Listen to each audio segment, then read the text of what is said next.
Hello. That's what I'm talking about. That's it. That's how you play. That is how you can be without Mark Stone, without Jack Eichel, and still blow the doors off the best team, at least as of right now, the best team going in the NHL. That is how you do it. That is how the Golden Knights won the Stanley Cup. That's the style. That's the way that it works. What did they do? Let's explain exactly what they did and why they can do it without anybody in the lineup. The way that they play, as long as there is some level of talent in the lineup, they had 14 Stanley Cup champions in the lineup, including all 6 defensemen and the goalie and the Conn Smythe winner and the guy who played better than all of them combined today. William Karlsson was spectacular. All of this. How did they do it? Let's explain it. It's very simple. It's what the Golden Knights have done for a long time here, at least since Cassidy has been around. When they have been good, what do they do? First off, it's about defending the middle of the ice. When a team has the puck in Vegas' zone, they cannot get consistent chances in the middle of the ice. No passes go through the middle. No shots go through the middle. There's constantly 2, 3, 4 bodies in between the puck and the goal. That is what the Golden Knights do when they're at their best. They don't need all 6 defensemen to do it. They do not need all of their forwards to do it. They do not need to be playing a bad opponent. They do not need to be at home. They do not need any of the things, any of the excuses that we've heard. They've played too much. They haven't played enough. None of it matters. Play the game the way that they can, the way that they should, and at the very least, you're going to be in a good position to win the game. Don't turn the puck over. How many egregious turnovers did the Golden Knights have in this game today? I think the answer is 0. I can only remember really 1, and I didn't even think it was that bad. It was a play at the blue line that Barbashev and Stevenson kind of bounced the puck back to each other, weren't quite on the same page, and it led to a decent opportunity. One time Marner got in deep. There's not the best decision to kind of just wing it from the top of the slot there from Theodore straight into Marner. Could have potentially been a breakaway there, but there were none of these ridiculous exit passes up the middle. There were none of these terrible board battles where there's nowhere to go or they just get out-sticked in the corners or whatever it happens to be. None of that happened in this game. And because of that, the structure was there. The exits were better. They started to frustrate a team that hasn't lost in like a month and a half or something. I don't know what it actually is, but it's pre-All-Star break that this team has lost. So think about how long it's gone back since we were playing a game before the All-Star break. That's how long it's been since Toronto has lost a game. They were frustrated in the second period. They got even more frustrated in the third. And what happens is when the Golden Knights play that style of game, when they defend in front of the goal, when their sticks are active, when they take away passing lanes, clog up shooting lanes, block all these shots, clear out the front when a shot does get through, you wind up getting situations where a high-skilled team starts overpassing. They start looking for grade A+++ opportunities where in a normal, to beat the Golden Knights, you have to win inside in those. So part of it is the puck has to get to the inside. They didn't do it. Florida stopped doing it. Edmonton couldn't do it. Winnipeg couldn't do it. Dallas couldn't do it. A lot of teams early in this season could not do it. Recently, that's not how the Golden Knights have been playing. I understand a lot of people are going to talk about, well, they've had all 6 defensemen back in there. Yes, that did happen, but that is not the biggest part of how they play. Those 6 have the easiest job of anyone in the defensive system. Stand next to the posts. Get the guys out of there that are in front of there, out of there, and then win on battles afterwards. That is the plan. That's what has to happen. Doesn't matter. Caden Korczak can do that. Ben Hutton can do that. Daniil Miramanov can do that. All of these guys have the ability to do it. So, yes, it's nice to have Shea back. It's nice that Pietrangelo had a good game. It's nice that we didn't have any turnovers from Martinez and Whitecloud and Haig. And all of these guys had better games in this particular game. But the bigger thing to me is the centers. William Karlsson was on point tonight. Absolutely brilliant. That's a big reason why the Marner and Matthews line could not do all that much. Yes, they generated some chances, but most of them far away from the outside, and very rarely was there a second dangerous chance directly after the first one. They recovered pucks. They did well to hem the Golden Knights in at different times, but it was not an onslaught of chance after chance after chance. That is what the Golden Knights have to do. Without Eichel, without Stone. If Eichel comes back, they still have to do it. If Stone comes back in the playoffs, they still have to do it. This is how they must play. And so all of this talk about, well, they're missing all these players and they haven't been playing enough and this road trip is hard and they're playing good teams and all. No, none of that. Enough with all of it. Play the right way and Mason Morelli will get a tip goal. Ivan Barbashev will score for the first time in God knows when. You had Marchessault coming and playing as good of a game as he's played. Like, a lot of this has happened in this particular game because they're defending at the level that they can defend at. That's how you get the rest of these opportunities. That's how you have a situation where Brendan Brisson is not even on the scoreboard for either of the 2 goals or 3 goals now that Marchessault and Carlson got. I'm not sure if they gave that one or not. And still, they're able to get through against one of the better lines in the NHL. Like, that is what they have to do. That's the hockey that they can play. Do it against Boston, you have a damn good shot to winning. Do it against Buffalo, you will probably win. Do it against Columbus, you will almost certainly win. Do it the rest of the way down the stretch, and we're going to feel a lot better about where this team is at. I talked about it a lot on the podcast yesterday. This season has not gone very well outside of the very first 12 games of the season. Since then, they're like 2 points over 500 for the rest of the season. That's it. So, and recently, the last 25 prior to tonight, they were under 500. So now the last 25, I believe they're still under 500. It's about consistency. And I was actually looking back a little while before the podcast yesterday, at kind of started listening back and looking back at some of the things from the 21-22 season where the Golden Knights missed. Like, all right, what did we see in that season that is repeating itself or is not repeating itself? And one of the things that, interestingly enough, that I saw was the Golden Knights went into Edmonton and destroyed the Oilers. Just absolutely clobbered them. And the Oilers were a team playing very good hockey at the time. They were certainly going to make the playoffs. They were above the Golden Knights at that time. The very next game, Vegas got blasted by Calgary. This is what has to come next. You cannot get smoked by Boston in the next game. They have to continue playing this way, because to build the confidence to feel like you're the team that you were a season ago, that you can be that type of team, what they have to do is continue to build on this style of game. They don't even have to generate all that much in the offensive zone, and they don't need the individual game breakers like the Eichel and the Stone. Would it be nice to have those guys? Yes. Are they more likely to play this way more often? Absolutely. Am I still on board for a trade deadline ad? Yes, of course. All of these things can happen. But the team that's there at the moment has the ability to play this style of game, to clog up the middle, to make life difficult on a very good, very strong team that just scored 7 goals on you last week. Stop turning the puck over in your own end and win on battles in front of the goal. It's really that simple. If they do it, they will continue to win games like they did today. This Periscope and all Periscopes are brought to you by the Jimmerson Law Firm. The Jimmerson Law Firm is one of Las Vegas's preeminent law firms specializing in high-stakes business, civil, and family litigation. When winning matters, the Golden Knights have won again. Seek out the Jimmerson Law Firm. When winning matters, seek out the Jimmerson Law Firm. Let's talk about this one for a second, because I've seen a lot of that. Marchessault gets 1 goal for sure. Let's see if they've given him that second goal yet. They have. All right, there it is. So they did give Marchessault the second goal. And I'm getting an email about U2. Can you stop? I hate U2 now. I don't like U2 now. If you want to know why, listen to the last podcast. Fuck U2.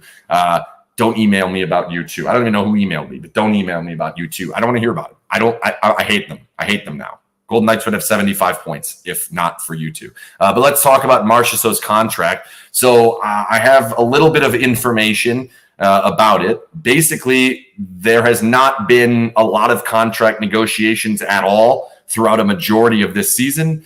Before the season started, there was some, and it did not really go in the direction that I think Jonathan Marchessault expected it to go after, or maybe it's Jonathan Marchessault's agent, I'm not really sure, after winning the Conn Smythe.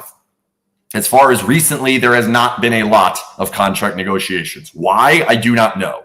I do know that the history of the way that the Golden Knights negotiate with players is typically put an offer on the table and then do not talk to me until you accept that offer. And if you do not accept that offer, you're going to have to just wait for us to make another one. That's typically how they have dealt with players. Some guys have eventually actually left. Other guys, Ryan Reeves, who scored today, I still don't understand how that happened. Nonetheless, he went out, seeked a better deal, got it, and the Golden Knights put a better deal in front of him. So sometimes that can happen. I think there is a possibility that as of 10 days from now, when we get to March 8th, I had to do the math there because there's a stupid leap day. Nobody wants more February. February sucks. Get us to March as soon as physically possible. And then when as hockey is concerned, let's go April. Let's get this thing done. Like once the deadline passes, it's like, all right, let's go to the playoffs now. Enough with February, but 10 days from now, it would not shock me if there is more negotiation between Jonathan Marchessault and the Golden Knights. Do I think something will get done? I don't.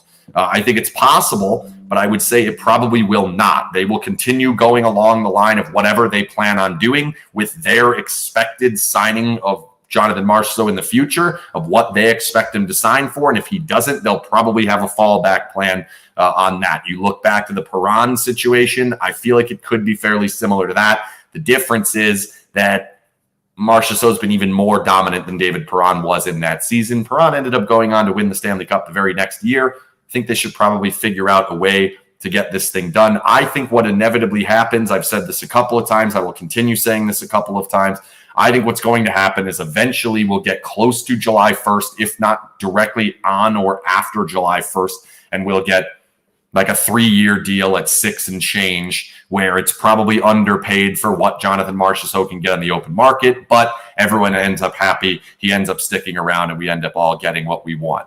If that does not happen, I'm going to be angry. I think it's ridiculous to even consider a possibility that Jonathan Marchessault is not on the Golden Knights next year and the following year. 3 years from now, I can maybe get on board a little bit. But for me, it is ridiculous to consider that he's not on the roster next season. Absolutely absurd. And I think if they don't do it, it's going to be a huge mistake, and they should not get into one of those mistakes. Let's see. Is the unsportsmanlike dismissal of Keefe not a bench minor penalty? No, it is not, actually. If they go straight to game misconduct, they just kick him off the bench, and that's it. It happened to DeBoer a number of times against the Golden Knights.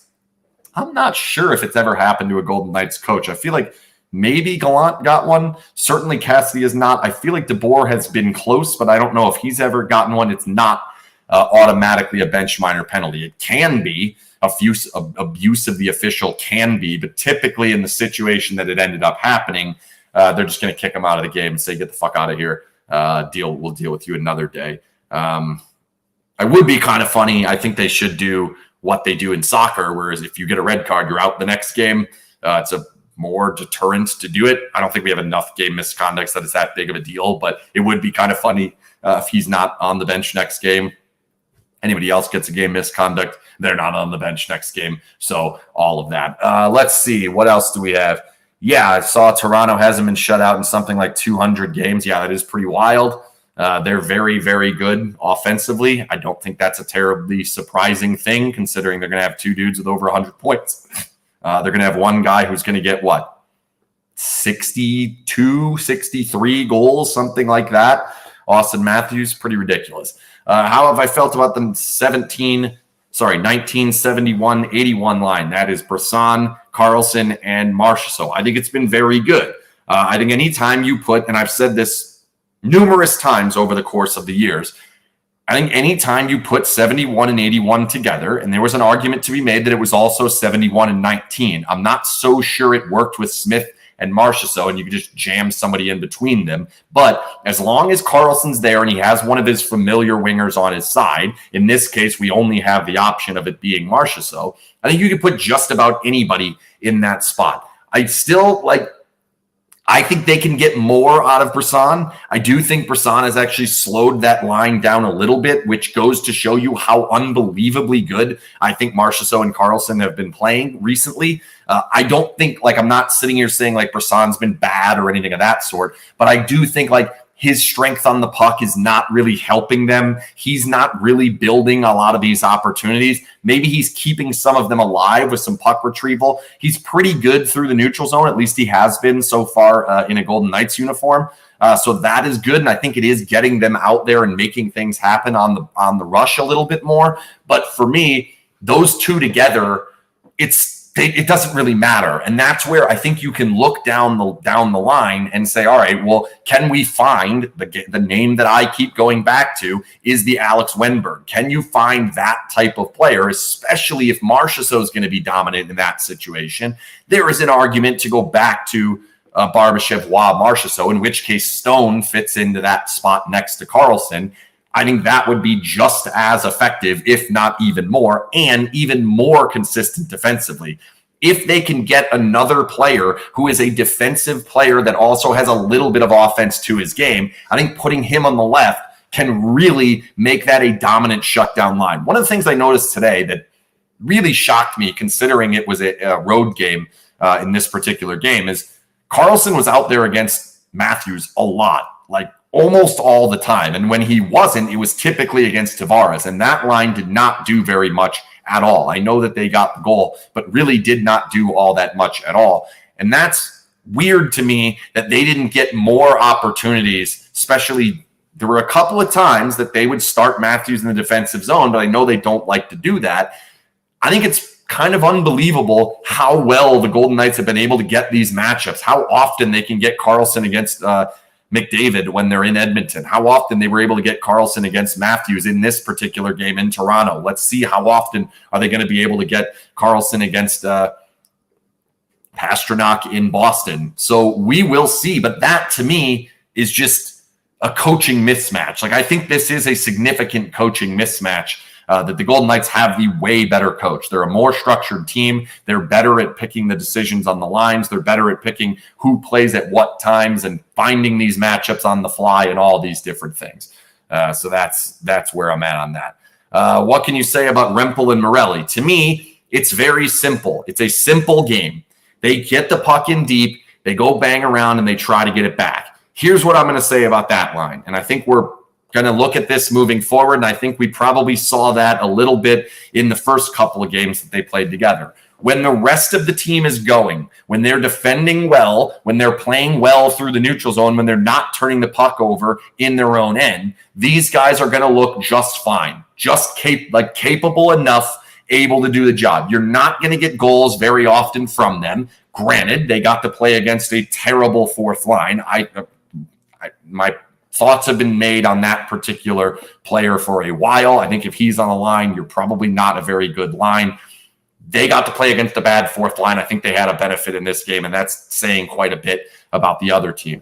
I don't think that this is something that the Golden Knights can rely on moving forward. I think when they play more balanced teams, we will see against Boston, when you play a more balanced team that is able to take advantage of some of these matchups and get some of these opportunities, I think we're going to feel not as strongly about that line being out there as often as they have been out there at different times.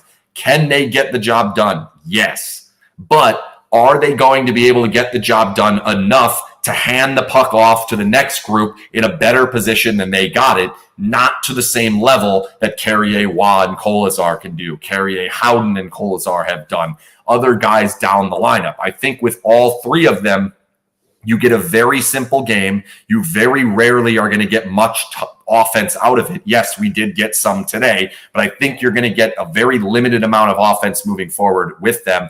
And you are going to deal with them having to take more and more offensive zone starts because you're not going to want to take them in the defensive zone. Is it me, or is Cotter not as good as he has been? So he's kind of like a hit or miss player at different times. I think that a lot of the best things that Cotter does often generate opportunities. And if they go in, we get really excited about how good Cotter has been. And when they don't, we kind of tend to forget that he's even out there. And the way that he plays, he's prone to a few more penalties. He's prone to a few more mistakes. He's not as positionally sound as some of the other wingers. So we end up in situations where we feel like, well, he's not playing all that well. I think that's just what Paul Cotter is. To me, a fully healthy lineup, I'm not sure Paul Cotter's in there. Are we ever going to get back to the fully healthy lineup? I'm not sure. I am pretty comfortable, though, if we get into a postseason and Paul Cotter is on a line with, say, Carlson and Stone or Eichel and Frank Vetrano or something like that, Eichel and Marchessault and Cotter's with them, like however it ends up being, I feel pretty comfortable that with the group of three centers down the middle, and really it can end up being four if we can get back to Barbashev, Marchessault, or Barbashev, Marchessault. If that's the case, I'm not really all that concerned with where Cotter is. I do think there are some massive upsides to his game that will really shine through in a playoff series. Like I do think that that's there. So to me, I don't feel terrible about him being in the lineup, but I do understand where they're at. What's this? If they know they're healthy by the deadline, Stone will end up healthy for the playoffs. Who are the top three players you hope McCrimmon will go after? I mean, it's nearly impossible because we don't know exactly who's going to be available. And I don't know that they even know where they're going to be at on Stone. I think like the couple of players that have kind of popped out to me, I like Vetrano. I'm clearly, I don't think anybody's going to be against Gensel. He's really fucking good. There's no reason to not get him. Riley Smith obviously makes sense. Igor Sharangovich is the one that is like that like golden ticket one where it's like, if that's available, I would really enjoy seeing that one. I really like Alex Wenberg. I don't mind Adam Henrique. I like who's the other guy in Seattle? Good player, used to be on the Islanders. Whoever that guy, somebody help me out there. I wouldn't mind him as well. Good player as well. I think that would be a good fit also. So like there's a lot of options out there. The question is, what's the cost going to be? Yeah, Eberle, good call. Jordan Eberle. I really like Jordan Eberle. So much that I can't remember his name. Well done, me. So can you really nail it down? No. The other thing is, historically, the way that these have gone, yes, there are big targets that the Golden Knights are in on, and oftentimes they are able to pull it off. Think Eichel, think Mark Stone, think how close they were to Erik Karlsson. Like a lot of these things, yeah, Yanni Gourde, I would love Yanni Gourde, but they're not going to get him. I don't mind Buchnevich. I like Buchnevich. I don't think Buchnevich is the savior that a lot of people have made him out to be. His name kind of goes to the front of the list. More so than, and I just defensively, I don't think he's at the same level as some of the other guys that they could potentially get. But to me, like, I don't think St. Louis is going to give up. I like Tarasenko as well. Wouldn't mind that one. Cass says Tarasenko. I certainly would not mind that one. There's not a lot that I would mind, but here's what I think is going to happen. I think they're going to buy one guy that's one of these names that we've talked about. So you're going to end up seeing one of these names and he ends up getting in Vegas. And you're going to be like, all right, yeah, that's one of the guys that we've been talking about. But I think the bigger move is going to be somebody we haven't talked about. I think it's going to be somebody with 1, 2, maybe even 3 years left on the contract. And they're going to really start to look forward. And I think the price is going to be pretty significant. I don't know who that player is going to end up being because if I discuss it, then I think that's probably not going to be the player. It's going to be something that you're going to look at and say, wow, that's a little surprising to me that they were able to pull off. That's what I think is going to end up happening. This Periscope and all Periscopes are brought to you by the Jimmerson Law Firm. The Jimmerson Law Firm is one of Las Vegas' preeminent law firms specializing in high-stakes business, civil, and family litigation. When winning matters, seek out the Jimmerson Law Firm. If you have any other questions, one other thing I want to talk about today, I thought Adin Hill was much more under control in this particular game. I will stand by I didn't particularly like the first goal that was given up. Anytime the puck slides across the ice or at least that close to the ice from that far away, I understand that there was a deflection. I thought he probably should have been down in butterfly and stopped that one. I felt like most of the rest of the game he would have. So I'm not really sure why he wasn't in a position to save that one. But to me, There were a couple of opportunities early in that game and then a little bit in the middle of the second period that I thought these are chances that potentially the Golden Knights could be in some trouble here. And Adin Hill was very, very consistent, very steady. The play that really jumped out to me the most was they had a pass up to the slot, up to the high slot, and it really looked like they were taking the shot. He's way out, way up on the top of his crease. It's like a shot fake over to the wing or into the circle, and that guy pretty quickly gets that shot off, and he's there square and just eats that thing. Like, that's what we want to see when Adin Hill's at his best. I don't think we've had the best of Adin Hill in the most recent in recent games. I thought we got a lot better Adin Hill tonight. Do I think Eichel plays Thursday or Saturday? I think no and no. I think he's there to play against Columbus. I think he's going to play in the Columbus game, and then he's going to play hopefully all of the games, the rest. I would argue they're going to purposely skip the Buffalo game. Even in the event that he's potentially right there healthy, I think they're going to purposely skip it. For multiple reasons. One, I don't think that that's the atmosphere you want to throw the guy back into. Two, I think it's possible that he's even pressing in that particular game. I'd rather it's a bad team that they're playing against that he has no connection to. Don't really have to worry about it. I think the Golden Knights can win the game without him in Buffalo. I think they're going to avoid the Buffalo game. I don't think he's quite ready for the Boston game. Maybe I'm wrong. Hopefully I'm wrong. We will see.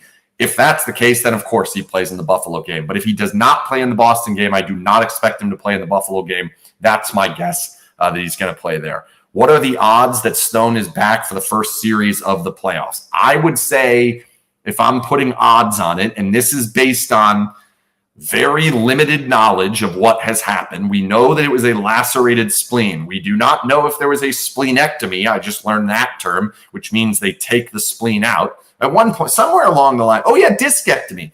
Somewhere along the lines, Dr. Pinniger told us about the word ectomy, which apparently is, I don't know if it's Latin or Greek. I don't know. It's another language, but it means to remove.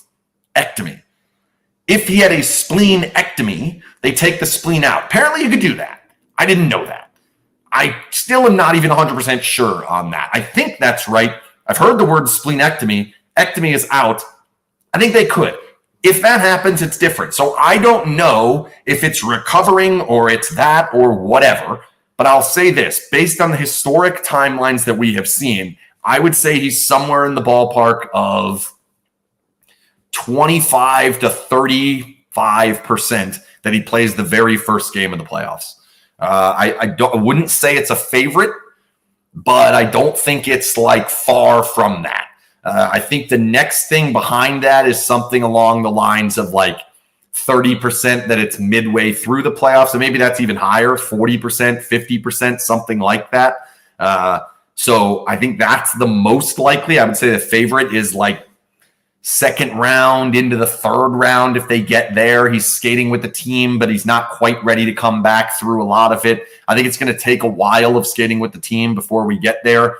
So that's, to me, the favorite is like somewhere later in the playoffs, not quite like the end. Like it's not, I don't think they have to make it to the Stanley Cup final and it's got to be mid-June by the time he comes back. I don't think we're that far off. The next most likely would be that he doesn't play at all. So I gave I'm at like 50 something percent on a little later, 35%. So I've got 15% to play with. I would say that's maybe like 13 of the 15% is that he doesn't play at all. And then the other 2% is that he plays in the regular season. I think that's a highly, highly unlikely thing, 2-1 or 50-1. Maybe it's 100-1. Maybe I make it 1%. But that's where I'm at on all of that. And obviously, I want to make this very clear. I'm not a doctor. I don't know exactly what happened to him. I have just read other players that have had spleen injuries in this sport, in other sports, how it typically can go. Obviously, every single player is going to be different. Those are the odds. Would I take those odds to the bank? No. Am I operating with enough information to even be able to give those odds? Probably not. But somebody asked, so I answered it. That's all I got for tonight. Golden Knights dominate in Toronto because they played the game the way that they can play the game. There are enough Stanley Cup champions in the lineup every single night to play that way. And there will be more Stanley Cup champions coming back into the lineup soon. They can do it, but they have to do this more often. If they don't do it on Thursday, this one's going to be forgotten really quickly. Just as we forgot the game in Toronto, or the game against Toronto, whatever it was, a week ago, that we're now tied in aggregate scoring. Both teams won by 4. We forgot about that one because we saw this one. If they get blown out in Boston and turn the puck over 100 times and can't protect the middle of the ice, then we're going to forget about this one awfully quickly. It's about finding that consistent game, getting back to playing that style of game consistently. Even if the results aren't there, I don't really care. This team's going to make the playoffs. They're going to be fine.